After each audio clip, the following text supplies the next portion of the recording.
हम इस टेस्ट में पहले ही दिन इंग्लैंड को ऑल आउट करके 250 के अंदर ये मैच हार गए। हम अपनी पहली इनिंग में 400 सुपर स्कोर बनाने के बावजूद ये मैच हार गए। हम पहली इनिंग में अपनी 190 रन की लीड लेने के बावजूद ये मैच हार गए। हम सेकंड इनिंग में इंग्लैंड को 163 पर 5 करके उस पोजीशन से ये मैच हार गए। हम 232 चेज करते हुए अपनी घर में, अपनी कंडीशन में, अपने बैकयार्ड में, अपने मनपसंद की पिच पे बनवा के ये मैच हार गए। वाह, व्हाट अ विन भाई। तो इमेजिन करके देखो इंग्लैंड के लिए ये जीत कितनी बड़ी है। इंडिया ने अपने मनमानी भी कर ली, इंडिया ने अपने हिसाब से पिच भी बना ली भाई। और पहली इनिंग में तुम 190 रन की लीड खा रहे हो बीइंग इंग्लैंड। समझो तुम 190 रन की लीड खा ली तुमने। तुम सोचोगे कि भाई सबको लग रहा था उस वक्त, पता क्या लग रहा था, अरे भाई लिटरली इंग्लैंड तो खत्म होने वाला है, इंग्लैंड तो लिटरली इनिंग की हार से हारने वाला है। इंडिया दूसरी बार बैटिंग नहीं करने वाली इस पिच पे। लिटरली मैं बता रहा हूं, मैं तो अपना बता रहा था, मुझे यही लग रहा था। 190 रन की लीड है, बहुत ज्यादा लीड है। इंग्लैंड बस इसी में निपट जाएगा। अश्विन, जडेजा, अक्सर ये तीनों इंग्लैंड को खा जाएंगे। इंग्लैंड तो खत्म है भाई, खत्म है England. Back against the wall.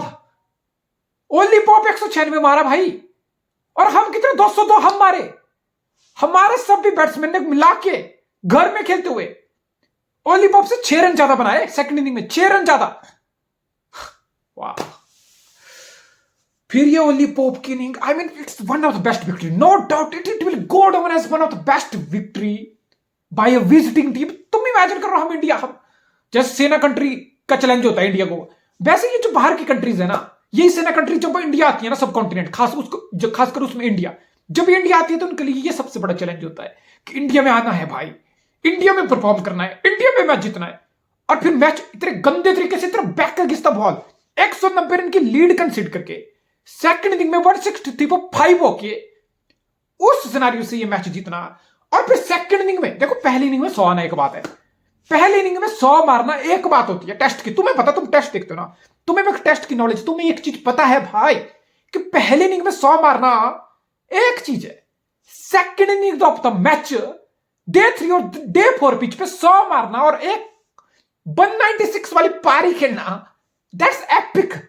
उसको 100 नहीं बोलते, उसको इनिंग नहीं बोलते भाई। इस इनिंग को ना लिटरली तुम इसको बोलते एपिक, इसको बोलते one of the greatest test knock of all the time, all the time. इस लेवल की नहीं है ये।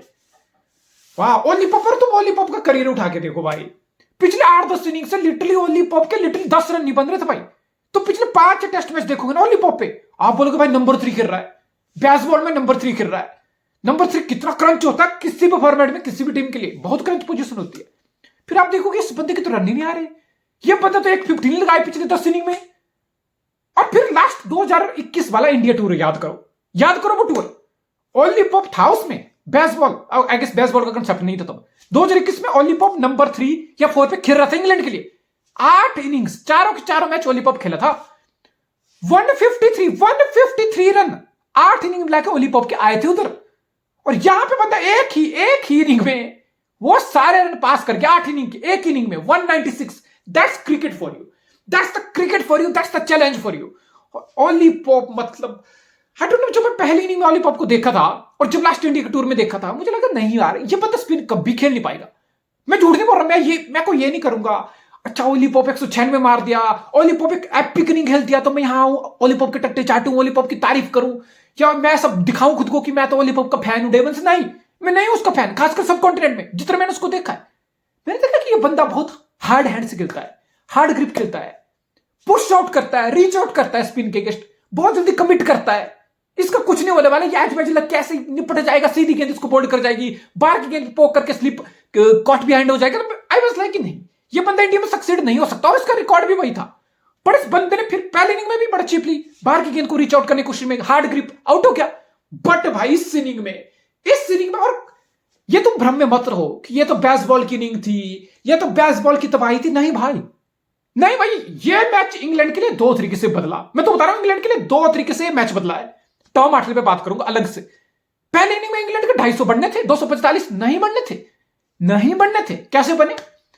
बैन स्टोक्स के 70, बैन स्टोक्स के वो 70 लिटरली एक सिनेरियो पे लग रहा था कि 150 पे 6, ऐसा लग रहा था कि बंडल आउट हो जाएगा। अश्विन, जडेजा अक्सर खाने वाले हैं इनको, 200 भी बड़ी मुश्किल से इनके बनेंगे। लेकिन बन गए 245। कैसे बन गए? बेन स्टोक्स का 70। वो 70 रन बेन स्टोक्स के बहुत कीमती थे पहले इनिंग में। इंग्लैंड को एटलीस्ट कुछ ऐसा टोटल मिला जिससे इंग्लैंड फाइट कर पाया। तो बेन स्टोक्स ने वो 70 रन कोई 40, 50, 60, 70, 80 बॉल में नहीं मारे। आई 100 के करीब गेंद ली उसने। उसमें भी बेन स्टोक्स की तो पहली इनिंग देखो ना, स्टार्टिंग के 50 बॉल बेन स्टोक्स के 16 या 20 रन थे। तो उस बंदे ने ग्राइंड किया। उस बंदे ने बोले नहीं, मुझे अब सिचुएशन खेलनी है, 150 पे 6 विकेट है, पहली इनिंग है, पहला दिन है, इतनी खराब विकेट है नहीं कि हम 200 पे आउट हो जाए इस पिच पे। हो सकते थे। सो उस बंदे ने बोला कि नहीं, बेसबॉल, मैं कैप्टन हूं, मैं लीडर हूं बेसबॉल का, मैं ये दिखाऊं कि मुझे तो बेसबॉल लीड करना है, इस ब्रांड का तो मैं लीडर हूं, मुझे तोड़फोड़ क्रिकेट खेलना नहीं। वो बंदा सेंसिबल खेला। उस बंदे ने सिचुएशन को प्ले ऑन किया। बेन स्टोक्स ने 50 गेंद ग्राइंड किया बंदा। वो 20 रन थे उसके बाद उसको लगा तो उसने अक्षर को भी टेक ऑन किया, जडेजा को भी, अश्विन, तीनों को टेक ऑन किया। तो वो 70 रन लिटरली बेन स्टोक्स कैसे मारा पहली इनिंग में, एंटी बेसबॉल खेल के। That's the key, that's what I am trying to tell you, anti Bazball खेल के मारा वो। और उसी की बदौलत इंग्लैंड 245 फाइटिंग स्कोर पे आगे खड़ा। और सेकंड इनिंग में ये जो ओली पॉप 196 मारा ना, ये ओली पॉप कोई 150 बॉल में या 200 बॉल में रन बॉल नहीं मारा, 90 के स्ट्राइक रेट से भी नहीं मारा, 80 के स्ट्राइक रेट से भी नहीं मारा, 70 के स्ट्राइक रेट से, 70 के स्ट्राइक रेट से ओली पॉप 196 मारा।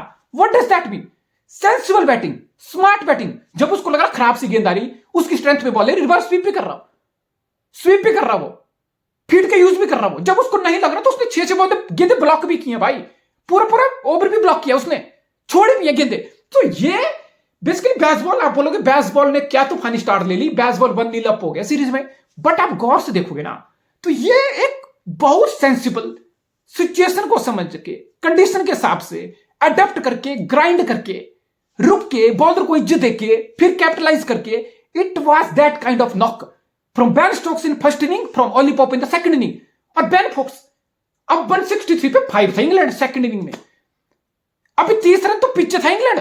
जो 5 बैट्समैन निपट गए, तुम्हारा रूट निपट गया, तुम्हारा बेस्ट निपट गया, तुम्हारा स्टोक्स, ये 3 लीडर है इंग्लैंड की बैटिंग अटैक, ये निपट गए, टॉप ऑर्डर क्रॉली, बेन टकट निपट गए। आप बोलोगे भाई 163 पे 5 है, तीसरे दिन की पिच है, अभी तो 30 रन का डेफिसिट पड़ा है, तुम क्या ही टोटल दे दोगे, तुम ज्यादा क्या ही कर लोगे। तो फिर ओली पॉप के साथ कौन लगा दूसरा बंदा? बेन फोक्स लगा भाई, बेन फोक्स। और बेन फोक्स 36 रन मारा, कितने, 70-80 बॉल में, 50 से कम का strike rate. That's once again anti Bazball inning, that's anti Bazball inning. Grind किया वो, रुका वो, बिल्कुल ब्लॉक पे ब्लॉक किया वो, स्ट्राइक रोटेट किया वो कोई स्वीप या तोड़ फोड़ या 100 के स्ट्राइक रेट से गेंद खड़ी कर दो, अग्रेशन नहीं, no bullshit, absolutely no bullshit. What does that mean? मैं बता के रहा हूं तुम लोग, मैं ये बता रहा हूं कि बेसबॉल ठीक है, जो मर्जी है, ब्रांड बन चुकी है, लेकिन ये मैच इंग्लैंड बेसबॉल खेल के नहीं जीता है, नहीं जीता है भाई। ये मैच इंग्लैंड एक सेंसिबल, हार्ड ग्राइंड वाला ट्रेडिशनल टेस्ट क्रिकेट खेल के जीता है। That's the bottom line.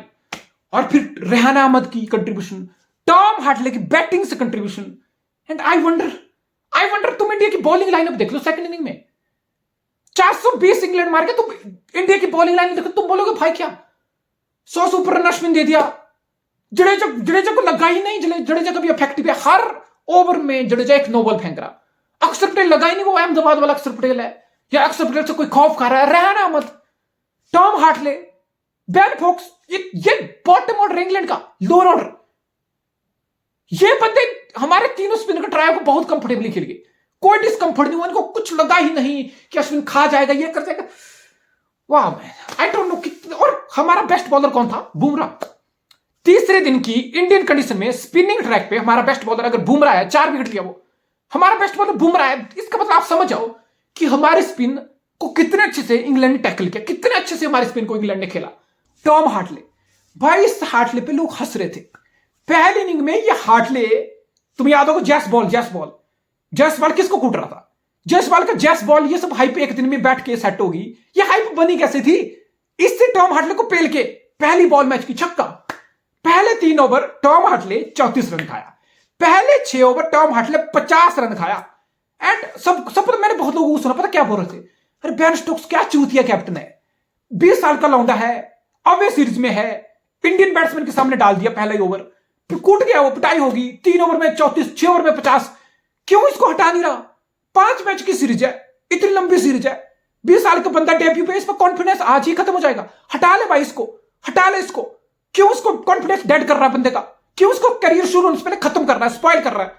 But Ben Stokes had other idea. Ben Stokes basically Tom Hartley को बोला कि देख बेटा, तुझे 3 में 34 पड़ गए, 6 में 50 रन पड़ गए, बड़ा इजी है, मैं तुझे हटा दूं, तू फाइन लेग पे खड़ा रहे 1 घंटा और सोचे सोचे तेरा दिमाग सड़ जाएगा सोचे सोचे कि यार मेरा डेब्यू था, मैंने हक दिया। तो अंडर प्रेशर खुद आ जाएगा, तेरे कॉन्फिडेंस सोच सोच के साइड में खड़ के खुद लो हो जाएगा। इससे बेहतर है मैं तुझे चैलेंज कर रहा हूं, मेरा बेसिकली तेरे में ट्रस्ट है। मैं तुझे 4 ओवर फेंकने के लिए इंडिया टूर नहीं लाया था कि 4 ओवर में तू पिट गया, मेरा ट्रस्ट तेरे से खत्म हो गया, तू साइड हो जा। नहीं, मेरा तेरे पे ट्रस्ट है पूरी सीरीज के लिए। तू 5 ओवर में 50 खा लिया, I don't give a shit. मैं तुझे एक एंड से टॉम हार्टले 9 ओवर कराया, एक एंड से, इतना कूटने के बाद। तो दैट दिस शोज कि बेन स्टोक्स किस टाइप का लीडर है। बेन स्टोक्स खुद भी चैलेंजेस को, जितना वो क्रंच पोजीशन सिचुएशन में खेलता है ना, वही सेम चीज बीइंग लीडर वो अपने टीममेट से एक्सपेक्ट करता है, उनको चैलेंज करता है। 20 साल का बंदा डेब्यू पे, उसने उसको चैलेंज किया, उसने उसको दिखाया कि मैं तेरे पे ट्रस्ट कर रहा हूं भाई, तू कूट रहा है, मैं तेरे पे ट्रस्ट कर रहा हूं। फिर भी I back you to come back harder and prove people absolutely fucking wrong. Tom Hart ने वो चीज की। 2 इनिंग लिए, पहली इनिंग में 2 विकेट लिए, छोड़ दो कोई बात नहीं, ठीक है, डिसेंट सी परफॉर्मेंस थी, डेब्यू पे था, जो हुआ। सेकंड इनिंग में यही टॉम हार्टले बेस्ट बॉलर बना मैच का। 7 विकेट लिया टॉम हार्टले डेब्यू पे, 9 विकेट एक मैच में। लेंथ देख रहे हो, बिल्कुल ऐसा लग रहा टॉम हार्टले नहीं भाई, पता नहीं कौन है ये एक ही लेंथ पे कर रहा है। इंडियन बैट्समैन को समझ नहीं आ रही, बॉल अंदर जा रही है, सीधी बाहर जा रही है। There you go from a nightmare of a debut to a dream debut in the end. वही बात है ना कि it is not that important कि तुम स्टार्ट कैसे करते हो, बट मैटर्स कि तुम चीजों को फिनिश कैसे करते हो। एंड टॉम हार्टले ने लिटरली इंडिया की हमारी बैटिंग को फिनिश करके रख दिया भाई, लिटरली खत्म करके रख दिया। This shows the captaincy, the leadership of Ben Stokes and the kind of trust Ben Stokes puts in his player. 20 साल के लौंडे पे जितना ट्रस्ट उसने दिखाया। तो भाई बॉटम लाइन ये है कि ये मैच 190 रन की लीड लेने के बावजूद भी हमें जीतना था, हम जीत नहीं पाए। It's like back against the ball थी और ये हिस्टोरिकल नॉक है, ये एक हिस्टोरिकल विक्ट्री है। But I still believe India इस सीरीज में अच्छे से कम बैक कर सकता है। इंडिया को सीरीज जीतनी चाहिए घर में खेलते हुए, बट स्पिन को इंडिया कहीं ना कहीं खुद खराब खेलता है। ये एक बहुत बड़ा क्वेश्चन मार्क होगा going forward in the series. It's absolutely historic win for England, absolutely.